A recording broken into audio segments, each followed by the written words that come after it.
Well, I asked some people in the first class if you guys had vacation right now. And I was told that school vacation starts at the end of this week for some people. So you should know that in Israel, the schools went on vacation either last Thursday or last Friday was the last day of school for 2.5 weeks. Pesach vacation is the longest vacation short of summer vacation. So first of all, in Israel now, all of the children are out of school. And everyone is very, very, very busy cleaning. So many people's freezers and refrigerators look like this. They're pretty empty. And other people have Passover kitchens and have even begun cooking and freezing and preparing food for Passover. So everyone's very, very focused on cleaning and getting ready for Passover, and children having vacation already. But also, people are focused on going to classes to learn things for their Seder, on reading books about the Seder, on studying the Haggadah, so that families can come together and have a meaningful, interesting Seder. So I ended last week's class by telling you guys that instead of doing an independent exercise, it would be a great idea to start looking over the Haggadah and find something that interests you that you want to share at your Seder. I encourage you to continue doing that over the course of this next week, because next Monday night, all of us, Jews all over the world, will gather together to celebrate our Seder. And that leads us right into where we are beginning our class this evening. We ended class last time talking about what you had to have in order to get automatic citizenship to Israel. Does anyone remember what that was? Mm-mm.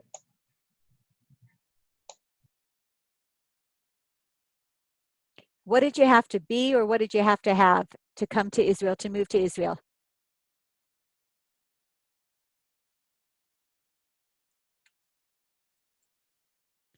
No one remembers? I think you'll have to tell them. Okay, guys. So what you had to have was you had to have one, not two, not four, one Jewish grandparent, right? As long as you have one Jewish grandparent, At least. you qualify. Only one. That's all you have to have. Well, at least one. Why is it that it has to be that you have to have someone in your family, at least one person in your family who's like Jewish, to be there? Because Israel's the Jewish state.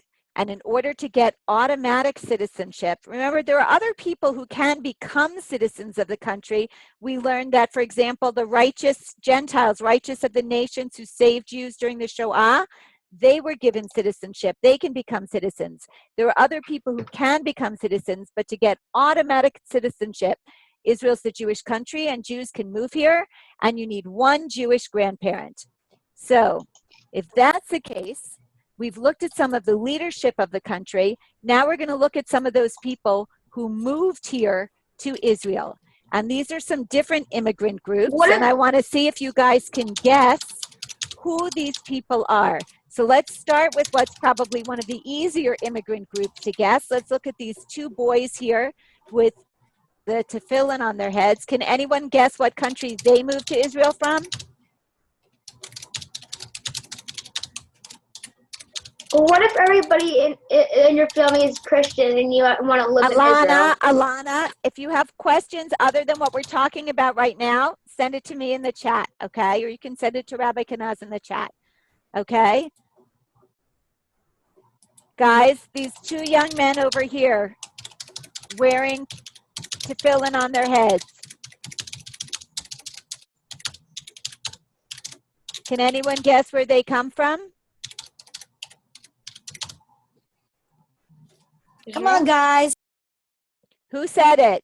Who just said it? I said Israel. Oh, Israel. Okay, they live in Israel, but can you guess where they moved to Israel from? Oh, could it be Africa? Africa is a very good guess. They indeed moved to Israel from Africa. Specifically, they're part of the Ethiopian Jewish community, and they moved to Israel from Ethiopia. Okay, this picture here with this man with the fez, these Jews also moved to Israel from a part of Africa, from North Africa. Can anyone guess what Jewish community they are a part of?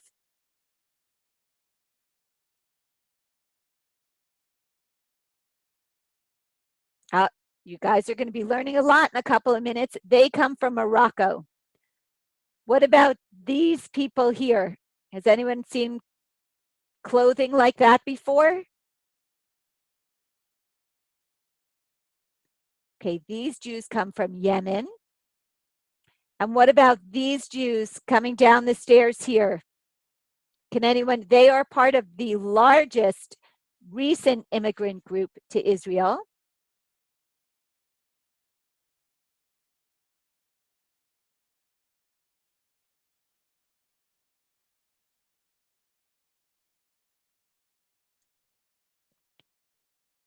They are part of the Russian Jewish community. And we're not going to really learn about this group, but can anyone guess by the way these people are dressed and coming off this plane, what country they might be moving to Israel from? Do they look familiar?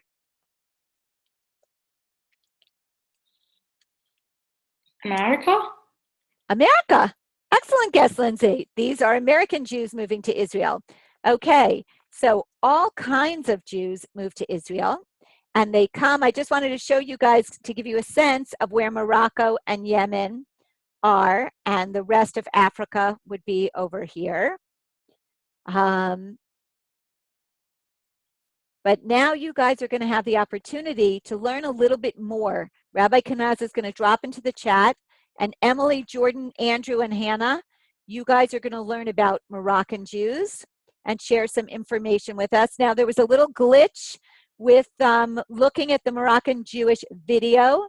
If you have difficulty looking at the video about the history of Moroccan Jews, navigate everything else on the page, and then you can Google Moroccan Jews to learn a little bit history, to learn a little bit more about their history. Yemenite Jews, Alana, Jacob, Rebecca, and Lindsay, you guys are going to learn about Yemenite Jews, their history, and some of their interesting customs and contributions to Israeli society.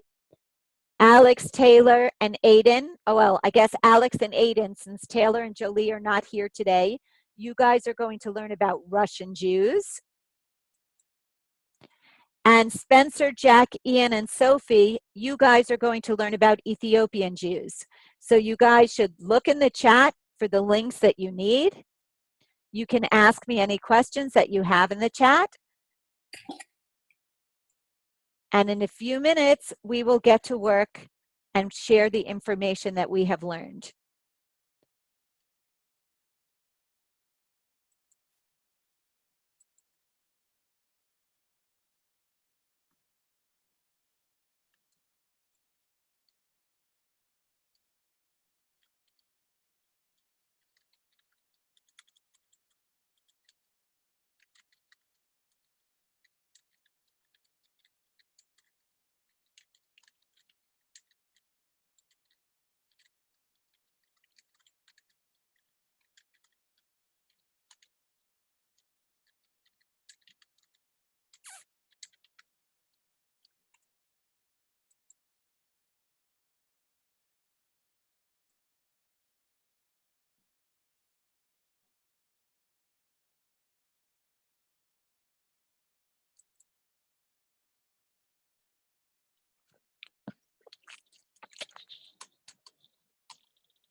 Rabbi Kanaz, can you drop for Aiden again the link into the, and I guess for Sophie who is just coming in, can you drop for them the links that they need?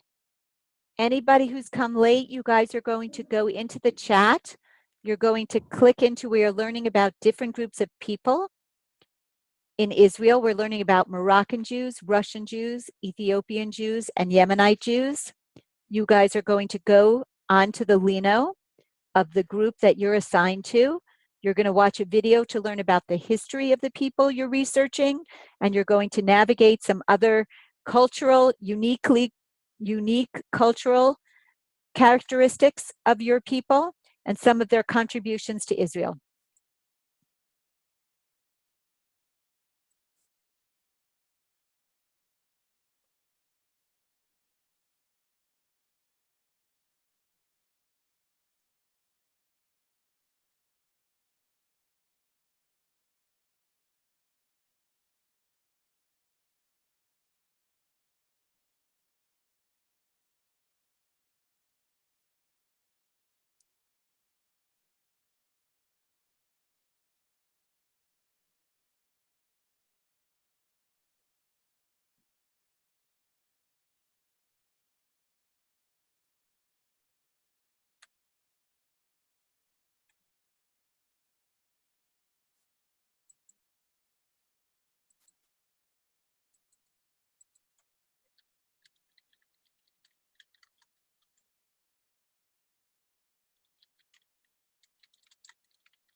Rabbi Kanaz, can you do the same thing for Jacob, please?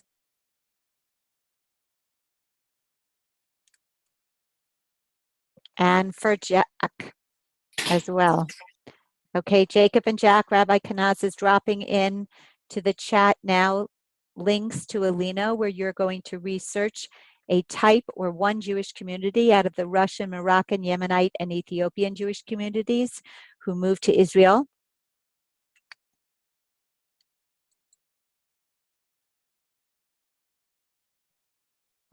So Jack, you are looking at Ethiopian Jews. Jacob, you are looking at Yemenite Jews. Okay, so you should go to the chat where you'll find the link. What are we supposed to write for it? You're not supposed to write anything right now in 2 minutes because everyone else has already been working for a while. So get busy, please. In 2 minutes, we're going to go on to a today's meet where everybody is going to start to share the information that they've learned. Okay.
Okay, Rabbi Kanaz is going to drop into the chat a link to a today's meet where I'm going to ask you guys to please share with everyone else information about your immigrant group, including something about the history of the group, how they came to Israel, and what they contributed to Israeli society. So when you're ready, please let's move over to the today's meet and share the history about your immigrant group, how they came to Israel, and some of their contributions to Israeli society.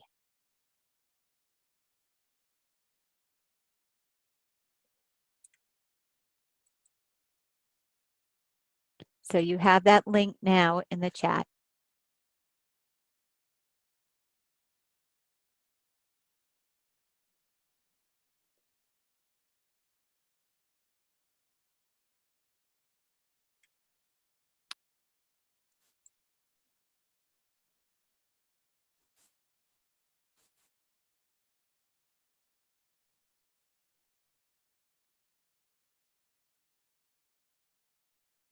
Absolutely, Emily. Sharing their traditions or what they do would be terrific.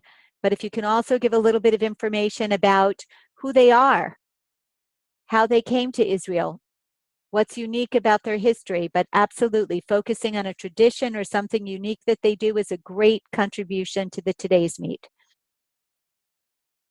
Remember, guys, you type in your name, and then you can hit join and you can start to type.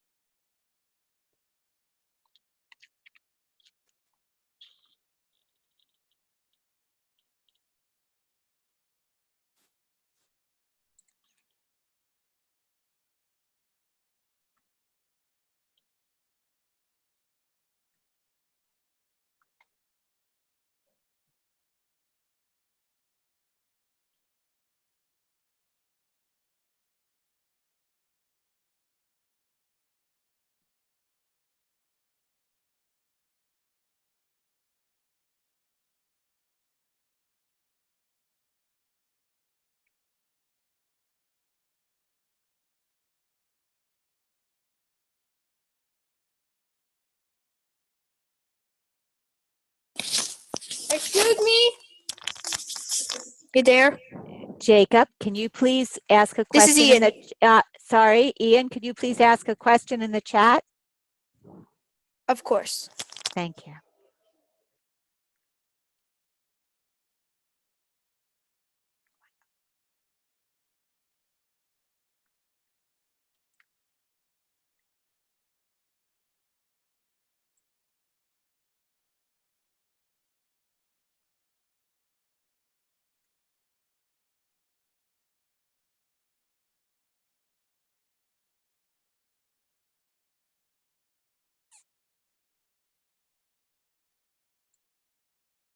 Did you get it?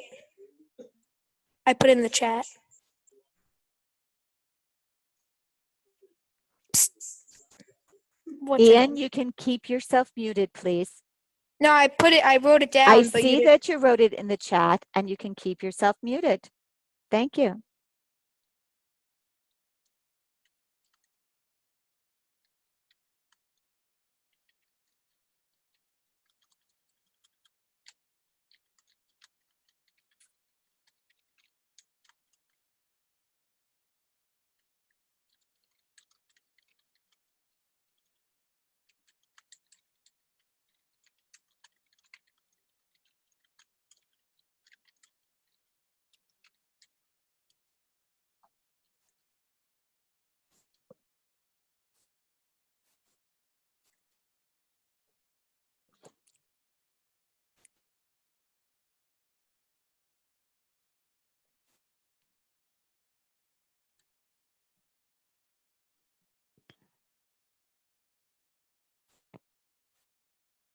Hannah, do you remember what that ceremony is called? It's huge parties that take place all over Israel immediately after Passover, the night that Passover ends. Do you remember what it's called?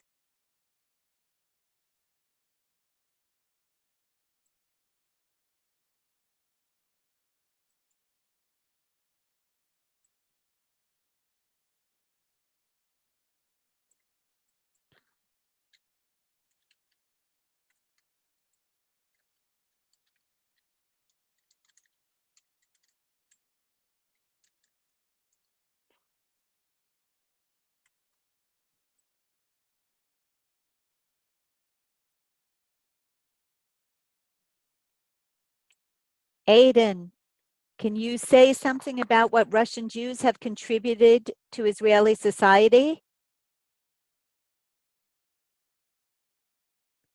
Lindsay, do you remember that from what we learned before? Or did you just learn that now about Operation Magic Carpet? I kind of remember that from before, but then I also learned a little bit more about it. Right. Right. They were very famous for their silver work and some of their foods, which have become very popular Israeli foods. Like the Shabbat bread, like the bread that they had. And jachnun and the kubana, which is a bread that they make for all kinds of celebrations. What about somebody who learned about Ethiopian Jews? Jack, what about somebody who learned about Ethiopian Jews? Did they have, we saw the Moroccan Jews have the Mumuna, or their holiday, which comes at the end of Passover. What unique holiday do the Ethiopian Jews have? What did they bring with them to Israel? I did not pick that up. You did not pick that up. Anyone else who learned about Ethiopian Jews pick that up? I only got to read the little post-its and see one of the videos. I know, Jack. That's why you got to come in on time with us, sir. Okay. Yeah, no, I'm sorry about that. The holiday. Oh, Ian, you also were looking at Ethiopians? Did you couldn't look? Get my, my Okay, Jack. Wi-Fi Don't worry about it. We're glad that you're here. Okay. Ian, did you also look at Ethiopian Jews? I looked at the video. Okay. Do you remember the holiday that Ethiopian Jews brought with them to Israel? No. Okay. So the holiday called Sigd, which actually celebrates the city and a place that we're going to be learning about later on this evening, which celebrates Yerushalayim. In particular, it celebrates the Beit HaMikdash, or the temple in Yerushalayim, that Ethiopian Jews were very focused on. So we can see that each of these, and who said Alex? Many of the Russian Jews were high-ranking officials in the Red Army, and they came to Israel in different Aliyah waves. What did Russian Jews contribute in general? You said they came and they are one of the largest immigrant groups. What did they contribute to Israeli society? They were high-ranking officials in the army. What else were they back in Russia? I'm not sure. I could go back and look. Did anyone else learn about Russian Jews?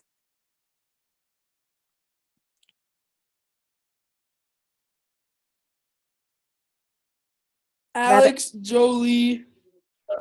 Yeah, no, Jolie Right, and Taylor Jolie is not it. are Jolie away, and so Taylor are only not. So, Alex and Aiden. so only Alex and Aiden. So Aiden, can you help Alex out there? What were most of the Russian, or many of the Russian Jews who came? Some of them were officers in the Red Army.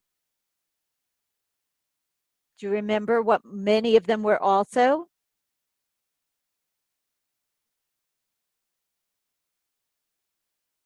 I also kind of came late, so I didn't get to see I got to saw the short video and read the post-it, so I didn't really get to see much of it. Okay, Aiden. Well, it's important that you saw that they were because they are one of the largest. They gave Israel a real shot in the arm in the 1980s and 1990s by being one of the largest, as you said, immigrations to Israel. But they also, many of them were highly educated. They were doctors, they were engineers, they were scientists, they were musicians, they were dancers, they were actors, and they gave Israel, the intellectual community in Israel, in universities, in creativity. They say Israel, we're going to learn about Israel as the startup nation. Much of the intellectual strength of Israel got a real shot, a real boost by the Russian Aliyah, as well as much of Israeli culture got a real boost by Russian Aliyah. So each of these immigrant groups came with strong history, strong culture, and strong traditions, and they all contributed to Israeli society. And in a few minutes, we're going to kind of see how that plays out a little bit more. But I want to add one more immigrant group to our mix, and that is the Chayal Boded, or the lone soldier. Does anybody know what a lone soldier is?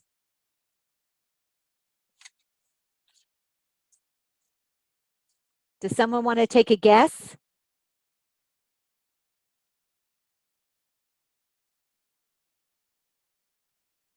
Lindsay, Rebecca, Jack, Hannah.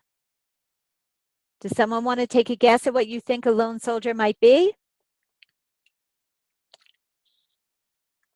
I think you're going to have to tell them. Well, I'm not going to tell them. You got. Right here, we've got it. We've got a guess.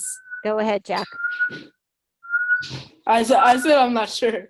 Oh, Okay. okay. That you don't have to. Could I guess? Go right ahead.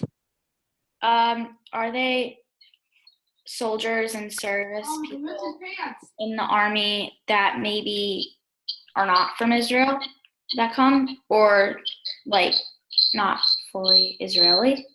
Okay, that's a very interesting guess. Now we're going to take a look at someone who is a lone soldier talking about what a lone soldier is. And Lindsay, you will see that you hit a lot of it right on the nose. He is our Chayal Boded. Chayal, Yakir, you want to explain what that is? Chayal Boded is a lone soldier. It's a soldier that decided to come to Israel without his family. I left my family in Teaneck, New Jersey. They still support me a lot, but I'm here on my own essentially, where I'm in the army without going home to my parents. I come home to an adopted family that took me in, that does my laundry, that feeds me, that's there for me, that comes to all of my ceremonies. And it's a really special feeling to have people who don't normally or wouldn't normally support you coming in and helping the cause, helping people like me who don't have their families to go home to every week for Shabbat. Okay, so now can someone sum up or say, Lindsay, do you want to add to your definition of what is a lone soldier?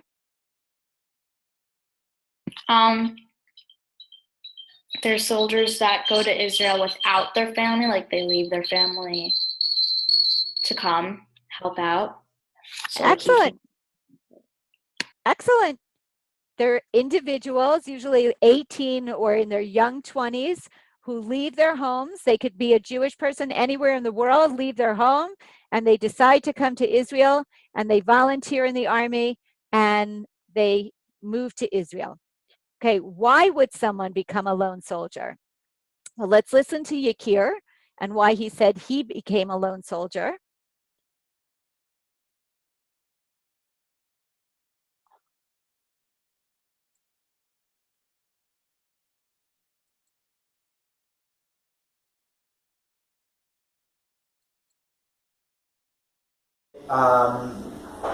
Basically, because I felt an obligation to my people, the Jewish people. I know that there are plenty of Israelis who are here also, and what am I, just one person in a mix of over thousands of people joining this army, but I felt that it was really important to stand together. Excuse me. My Jewish brothers. Mute yourself, please. Really be together in the mix, because ultimately I want to live here and be a citizen here, and what better way to enter the culture than joining the army. Okay, so why did Yakir say he moved to Israel?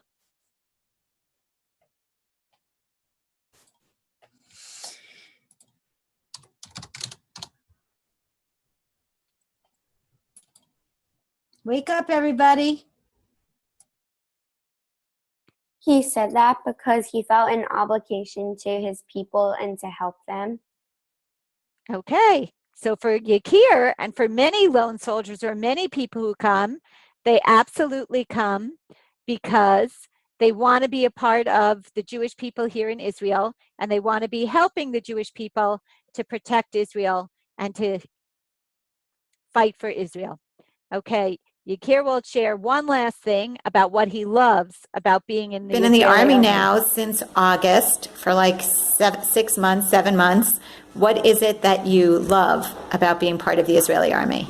The thing that I love the most about the Army is that almost every single person in this country has joined the Israeli Army, and everyone always loves giving back. You go in a parade, you do a ceremony, and you have 50, 60, 70-year-old people who have also been in the same units as you and fought the same fights and been in the same positions as you, and they know exactly how it feels. And when you go to a coffee shop and you're wearing your uniform, somebody gives you a free cup of coffee because somebody gave them a free cup of coffee. And it's really nice that everyone gives back to everyone and everyone's looking over everyone else's back.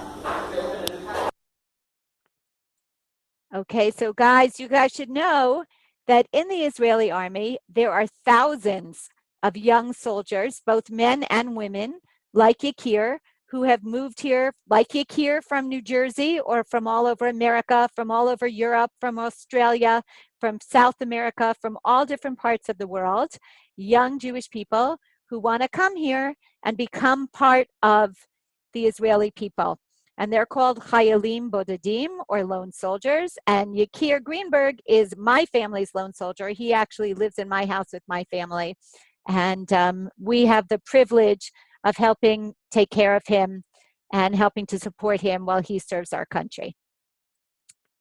Okay, so I said to you guys, when we finished learning about the different Aliyah groups, that we're going to see in a little bit, now we're going to see now that it's not like people don't live in Israel like Moroccan Jews stay living only in Moroccan communities, and Yemenite Jews in Yemenite communities, or Russian Jews in Russian communities, but the Israeli people really becomes a mix of all of these different groups of Jews and their histories and their cultures and their tradition as young people meet each other from different backgrounds and different traditions and get married. So if you look carefully at this picture, you could see that sitting here in Yemenite costume in the middle of this picture, that is me, and I'm sitting with my family because my very American young Israeli Jewish daughter married a young Yemenite Israeli man. And this evening that you're seeing was part of, those of you who learned about the Moroccan Jews and the Yemenite Jews learned about the china. This was the china that our children had. And the china, you put a special dye called china onto the palms of the bride and groom and then onto everyone's hands, and everybody gives a special blessing to the bride and the groom. And these are my American Jewish daughters dressed up like Yemenite Jews, because in Israel, everybody gets to kind of mix it up. And the one thing I can guarantee you is when my daughter was 12 or 13 and growing up in America and then growing up here in Israel, she didn't imagine or dream about growing up and wearing a Yemenite Jewish bridal costume and having a china. But because we moved to Israel and she met a young Yemenite man, she was privileged to have this. So I want to share with you a minute of what it looks like to participate in a Yemenite china.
So after that, the bride and groom go outside and they put the chin on their hands and everyone gives them blessings. And it's a really beautiful and moving and fun ceremony. But for sure, as I said, my whole family never imagined that they would participate in such a ceremony. This was more, you know, they still have regular weddings here in Israel, but they also bring the traditions from Moroccan Jews, Yemenite Jews, Russian Jews, and as families intermarry to each other, they just become more and more Israeli traditions. Okay, guys, we've had a little bit of an opportunity to learn about the people of Israel, and now we're going to move into learning about the places in Israel. And it doesn't take a rocket scientist to guess the very first place that we're going to look is at the city of Israel.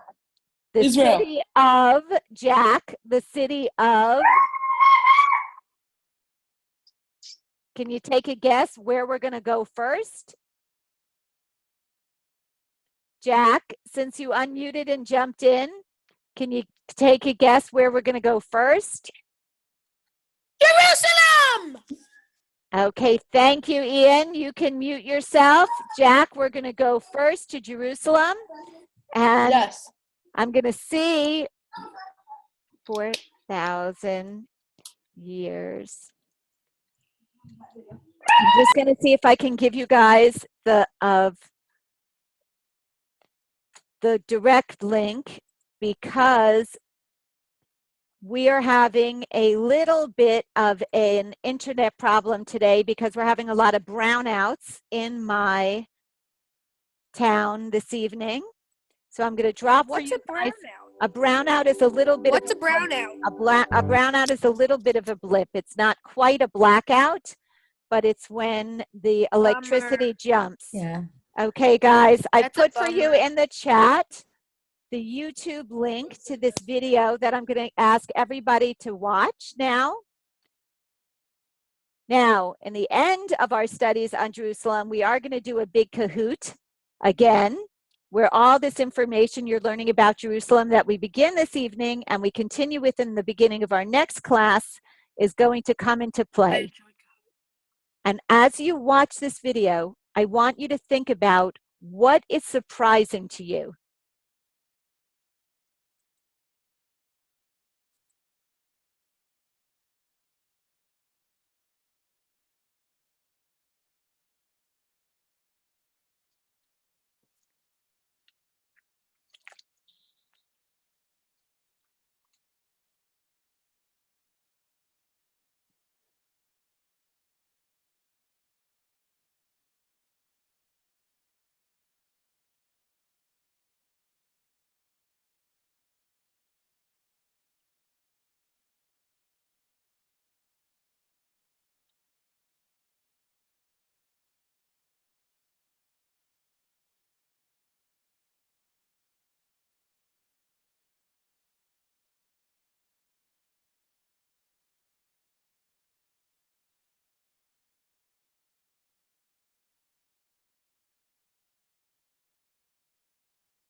That was one good video.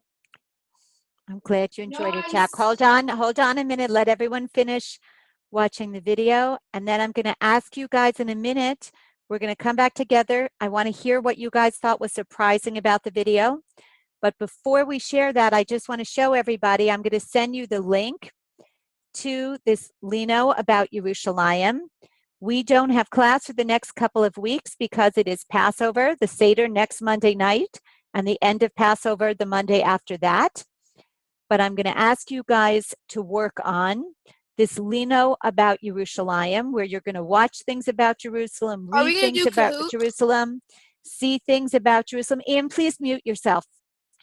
And I'm going to Are we ask gonna you do to tell Kahoot? me, Ian, I asked you to mute yourself. Thank you. What does Jerusalem mean to me? Okay, so you guys are going to work on this Lino between now and our next class so you can really familiarize yourselves with Jerusalem before we start to learn about some of the history of Jerusalem and some of the modern dilemmas of Jerusalem. But for now, I am going to ask you guys to come back together with me and share something that you found Jack, you said it was a pretty cool video. Something you found surprising about the video that you just watched about Jerusalem. Well, I had already known. Ian, stop. I had already known that there were like a lot of war, but it was just surprising how like even in the BCE and the CE times they were still always targeted. Okay, all about the fight, and they were always targeted. Very interesting. Anything else? Aiden, you didn't know about Rome and how long Rome had conquered. Serious damage Rome did to Jerusalem, we're going to see. Anything else surprising about Jerusalem?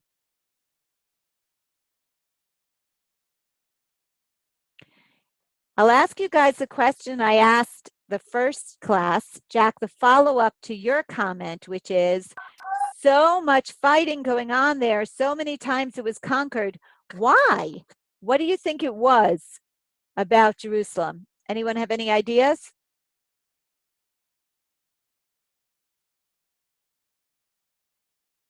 Maybe it's actually. You know what, Jack? Jack, I was going to say, unfortunately, I think you're with Ian today, and he's having a very hard time, so I'm going to have to ask you not to unmute yourself again.